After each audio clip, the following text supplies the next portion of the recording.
went from having this totally carefree life to having this big responsibility now. My name is Jessie Stone. I am a medical doctor and a whitewater kayaker, and I run a non-profit organization called Soft Power Health. When I first came to Uganda, I was a full-time kayaker, and that was my life. One of my sponsorship opportunities was paddling for wave sport, and Eric Jackson, EJ, was designing boats for wave sport. EJ said, we're gonna do a trip to the Nile. You know, we'd been warned about how bad the malaria problem was here. Sure enough, shortly after we got here, EJ came down with malaria. He's been taking prophylaxis, he's been sleeping under a mosquito net. How did this happen? And if he got it, what about all the local people here? My curiosity was really piqued. I went through the village and made a 50-hut survey.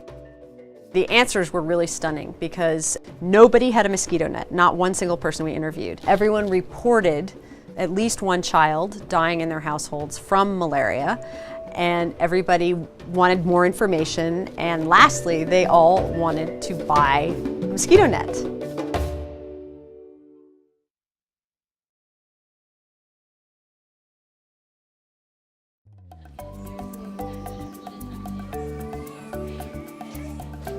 The community here asked me one day, would you like to build us a clinic? I really knew nothing about it, absolutely nothing about it. Subsequently, I went back to New York, where my parents live, and we raised $25,000. That money was enough to totally build our clinic. Is this the one? We see everything from little teeny tiny babies who have severe malaria to people with advanced cancers, people with severe hypertension or diabetes, you name it. All of a sudden, this need developed in the community for family planning. Uganda has one of the highest birth rates in Africa. We discovered that people really didn't know anything about conception or contraception. Now, our family planning outreach is even more popular than the malaria outreach. I mean, people are dying for this information. We have 3 outreaches every week that go out into the community and educate people about family planning, and then actually offer short-term and intermediate-term methods of family planning right then and there in the community.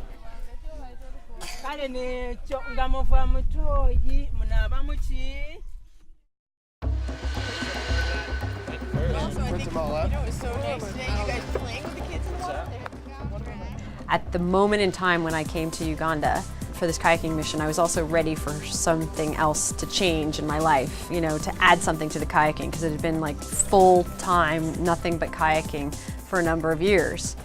You know, kayaking has really become much more of my stress reliever, escape, if you will, back into a world of a lot less responsibility than this other responsibility that I've taken on myself with starting Soft Power Health and running the clinic and the outreach programs. People always say to me, oh, so when this part of the river is a lake, you're just gonna move, right? You're gonna leave, you're gonna stop? And I'm like, no. You know, this project, we're totally invested in this project and would like it to continue as long as the need is there. I am hopeful about working here because I've seen all the progress that we've made with interventions that we've done this far, which have helped many, many people. I really believe that even if you're helping to make one person's life better, if they can then take care of themselves better, you've made a big difference.